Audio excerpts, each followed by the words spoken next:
Sir, please start.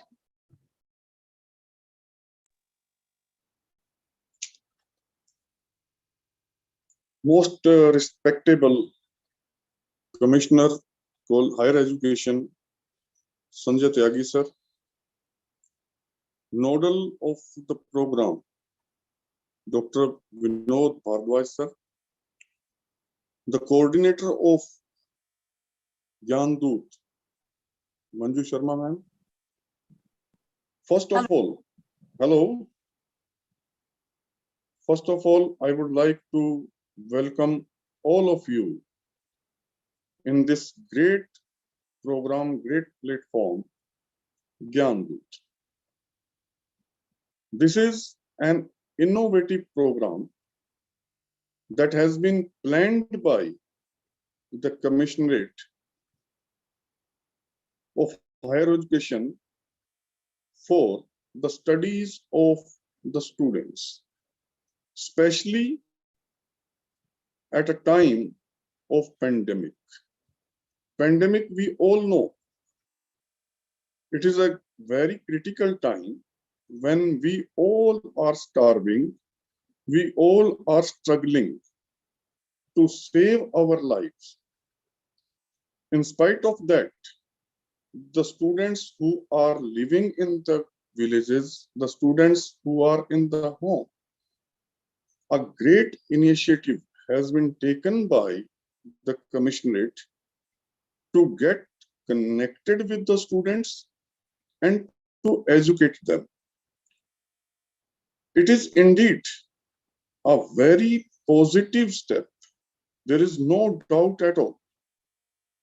Students will definitely get benefited out of this.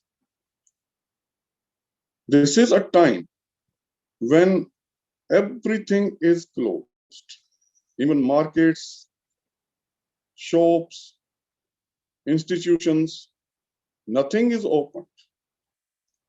But when students are there, this one was stepped by the higher education to go to the students by network, by virtual program, and educate them.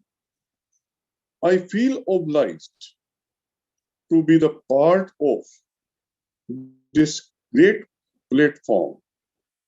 I may hope that some of the students will definitely get benefited out of it. Thank you.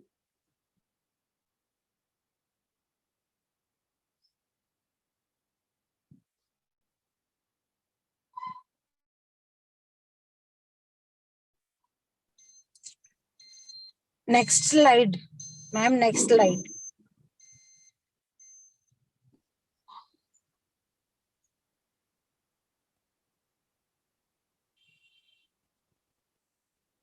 Introduce yourself, sir. Okay, ma'am. Myself, Gurmeet Singh. I am Assistant Professor of English in the department, Government Girls College, Sadhulsher, District Shri Ganganagar. And I am going to talk to the students about a very basic concept, figures of speech, a topic that is very relevant for the students of first year, BA Part First, and the students of MA previous also, especially the students who come from different streams, such as the students after BSc, after BCom, they join MA, they do not know the basics. And it would definitely be helpful for the students of BA Part 1 and BA Part MA previous also. Overall, this is going to be beneficial for all the students of English literature. Thank you.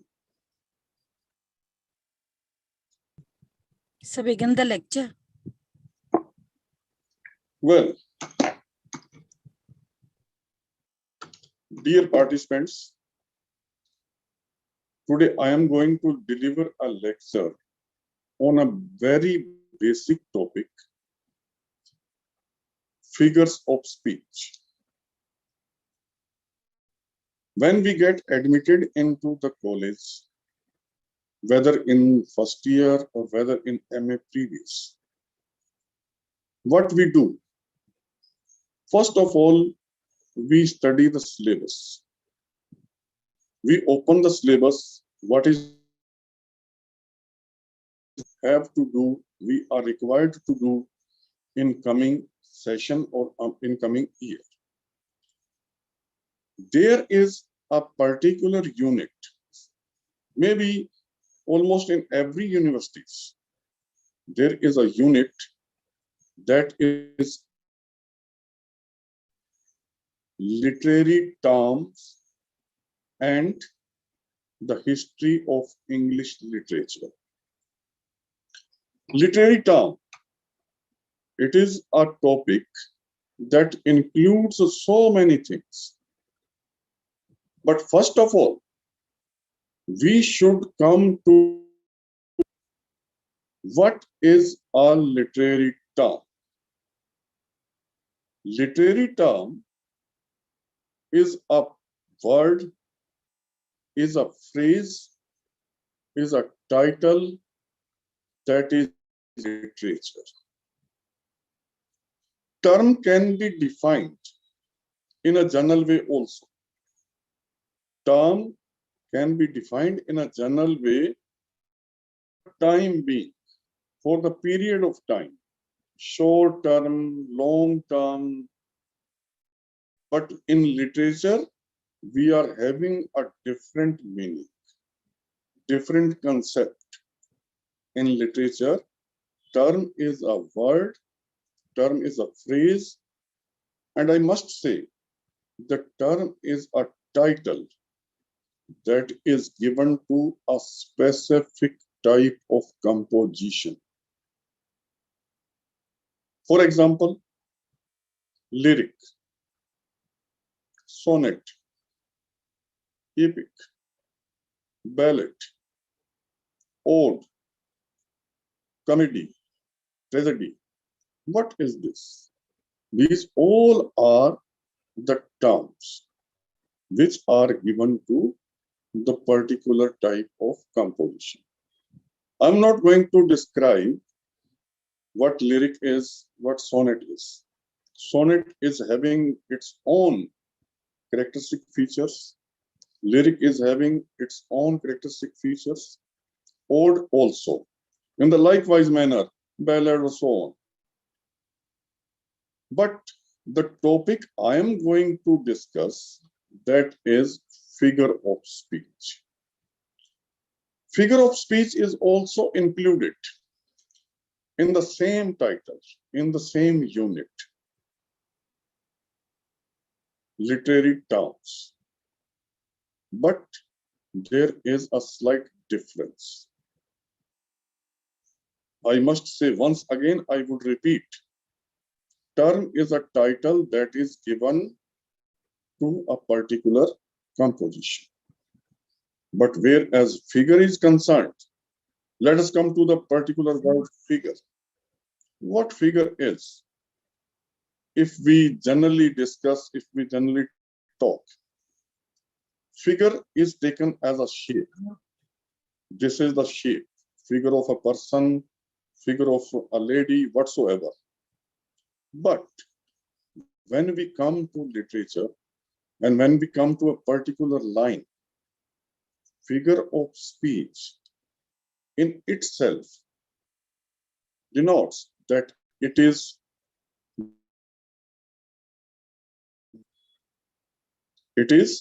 a shape of the line. Now, to come to the definition of figure of speech. Very basic point. What figure of speech is? Figure of speech means a technique that is deliberately used by the poet, just in order to ornament the language. And secondly, the purpose is to make the meaning. Let us explain the definition now. There were two things. First, it is going to be device, a way, एक तरीका जो use किया जाता है, and it is deliberately used. Go to the word. It is not unbidden. It is not spontaneous. It is not premeditated. ऐसा नहीं है कि उसने पहले से सोच रखा, जानबूझ के ये किया जाता है, just because to decorate the language. When we use a figure of speech, the language becomes beautiful. And secondly, whatever the poet wants to convey, the meaning, there is a line and the words are having their own meaning, but the intention of the poet, the feeling of the poet, what he wants to convey, when such device is used, that becomes very much clear to the readers. This is what I wanted to convey about the figure of speech. There are a number of figure of speech which are used by the poet, such as simile, metaphor, personification, hyperbole, alliteration, so many. One by one, we shall discuss. As long as the time is there, with examples. First of all, I would like to come simile. Very common word, generally used by the teachers, generally used by the student teaching or when they are studying, that there is a use of simile. But what basically simile is? What are the characteristic features of simile? We identify simile. Simile, if I say in Hindi, इसको क्या के उपमा कहते हैं. Some of the student must be from the Hindi literature also. Simile is an expression of likeness. Whenever there is the use of the simile, it is supposed and it is considered that there is going to be an expression of likeness. It can be taken, or it is taken, a comparison for the sake, when we want to show something, when we want to highlight something, there is a comparison. It generally happens when we are in the family, when we are in the circle. What happens? There is a comparison. But whereas simile is concerned, in simile, there are supposed to be two objects. Two objects,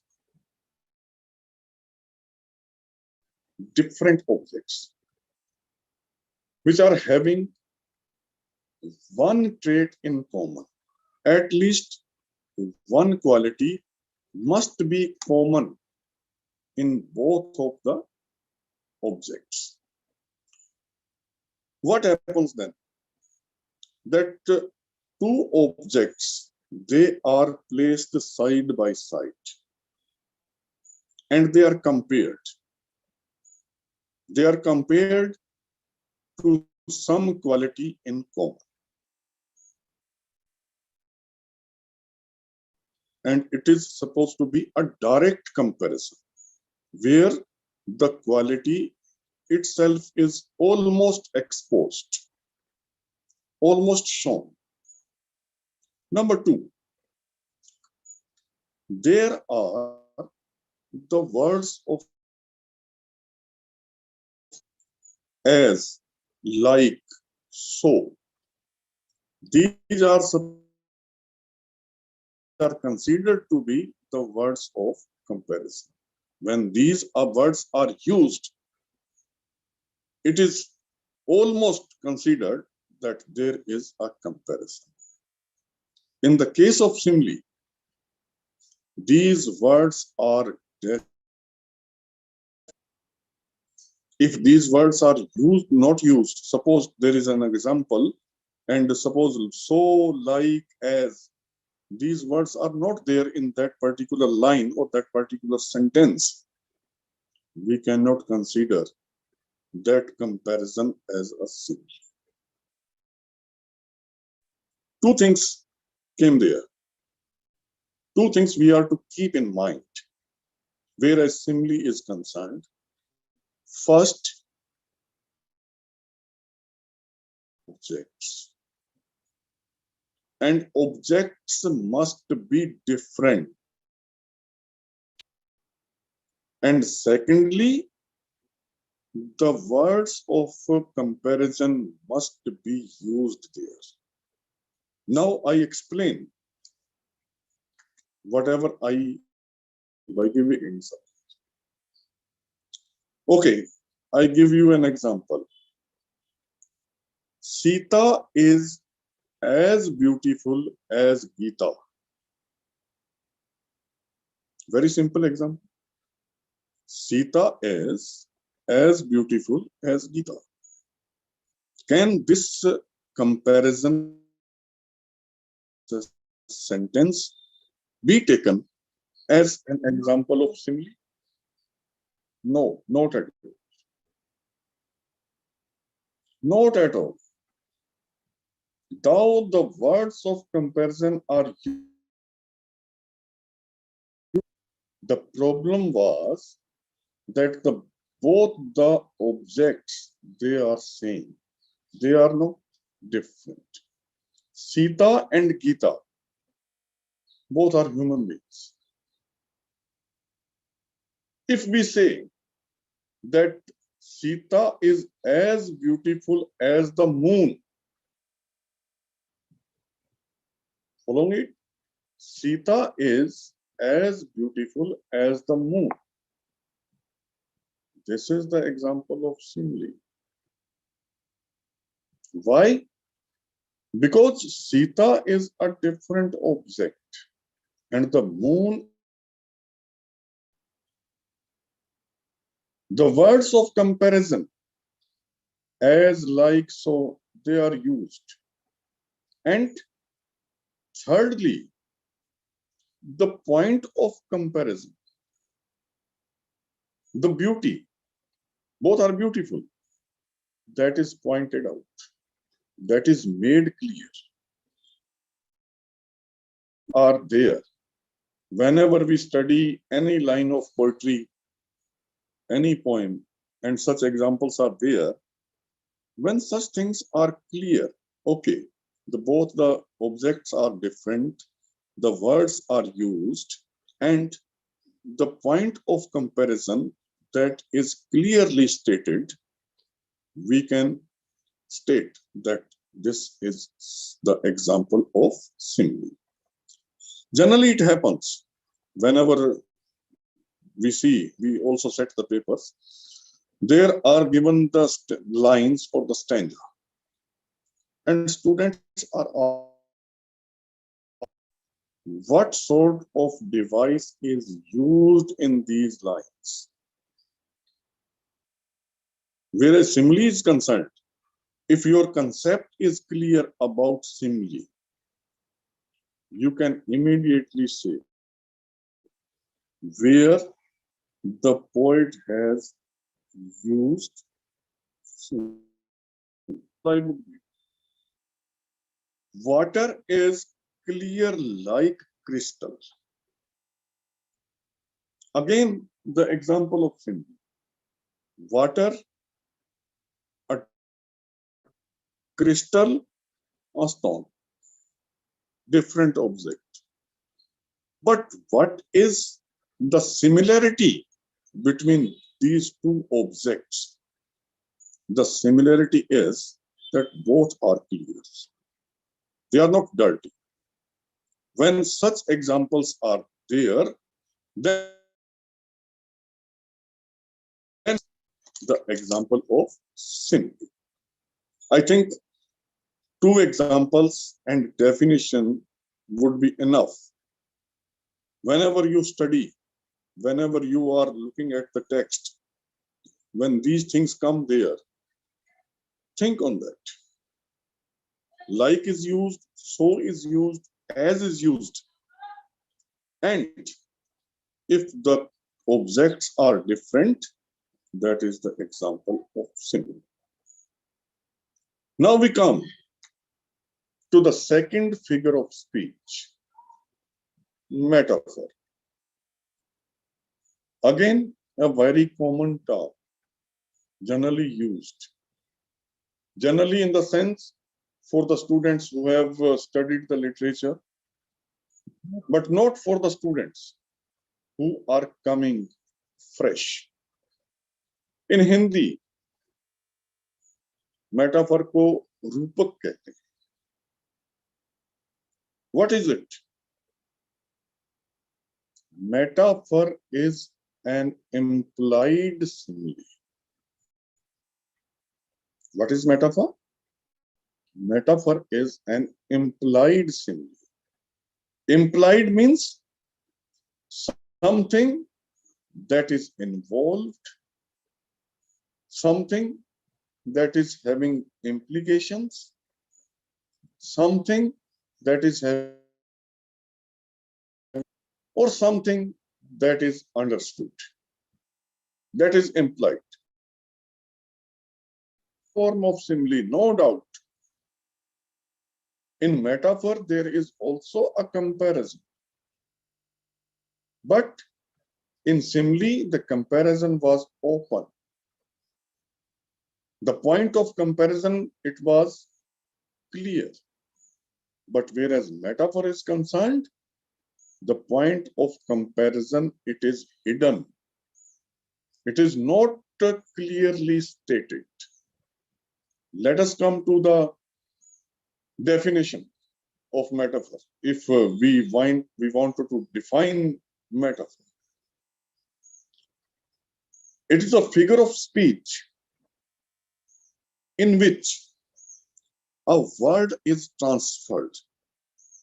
A word is carried over from the object to which it basically belongs to another word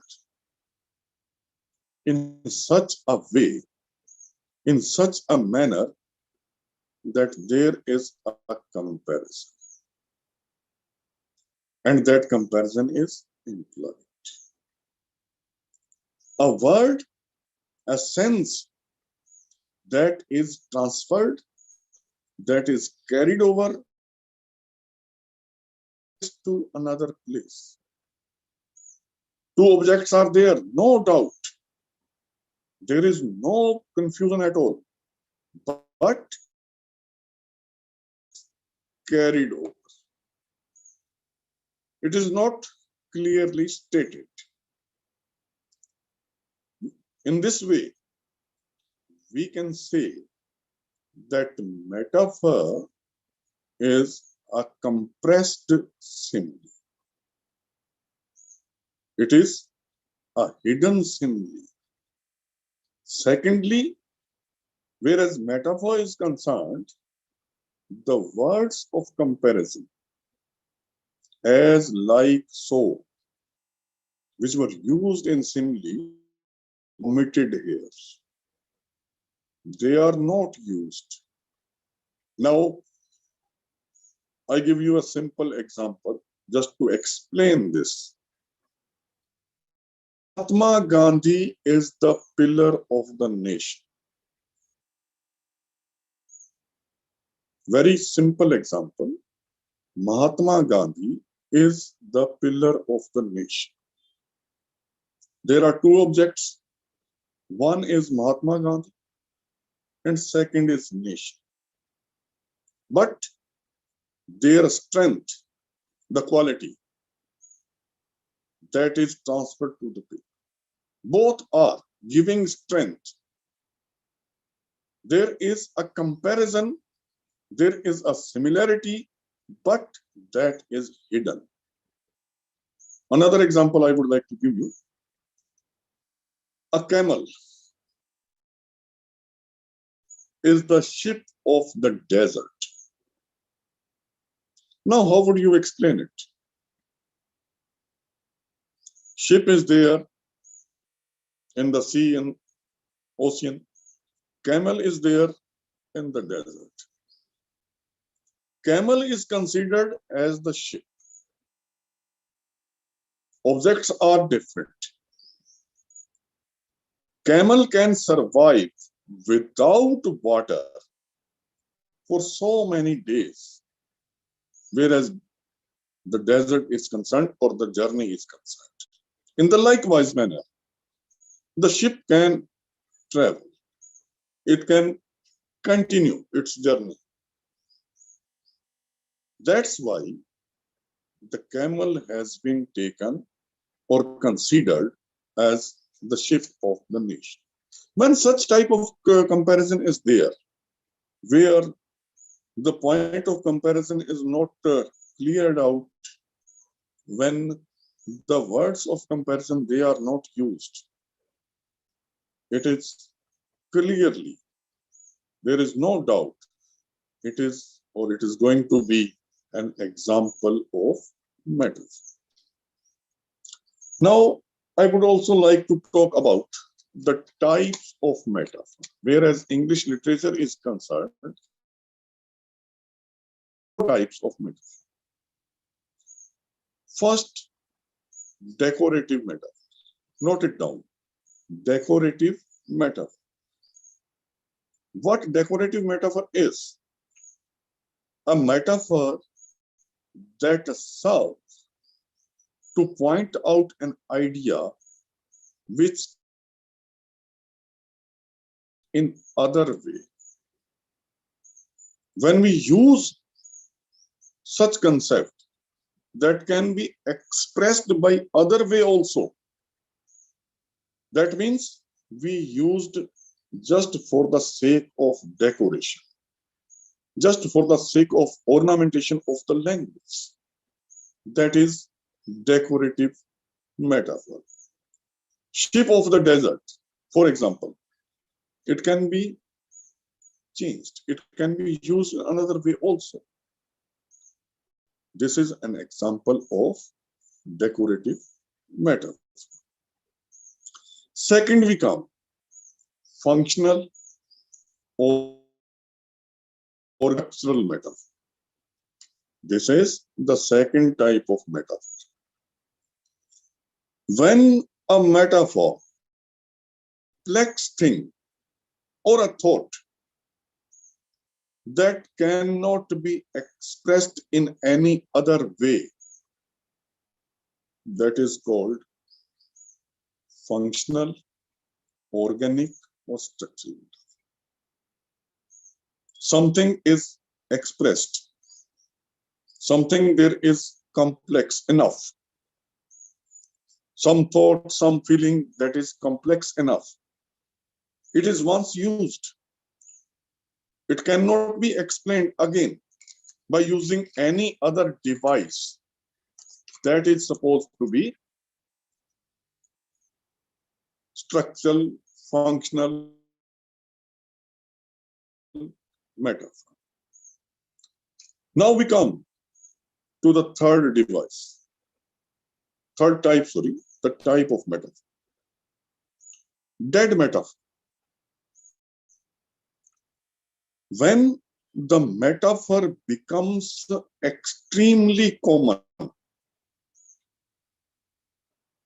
there is a metaphor that is used again and again. it becomes extremely common. That is considered, for example, the arm of a chair, the heart of the man. These are the words, these are the sentences which are commonly used. When we compare such things in colloquial language, हम आम भाषा में जब इसको use करते हैं, that is supposed to be a dead metaphor. Number 4 is mixed metaphor. Mixed metaphor, when two or more metaphors are mixed together. Means then type of comparison is there. That is called mixed. There is an example I would like to share with you from Hamlet. Hamlet by William Shakespeare. To take arms against a sea of trouble. Now, and whereas the complete line is concerned, there is the use of metaphor. Arms against a sea of trouble. So many things are there, so many concepts, so many feelings are there, which are mixed and compared. And it is mixed metaphor. Now, up to now, we have discussed metaphor. Now, next, I would like to talk about, whereas the figures of speech is concerned, that is alliteration. Alliteration. And please. Hello. Time is over. Okay, ma'am. Okay, ma'am. Two concepts we discussed. I'm going to wind up due to the time problem. Okay. What we should keep in mind, the concept must be clear about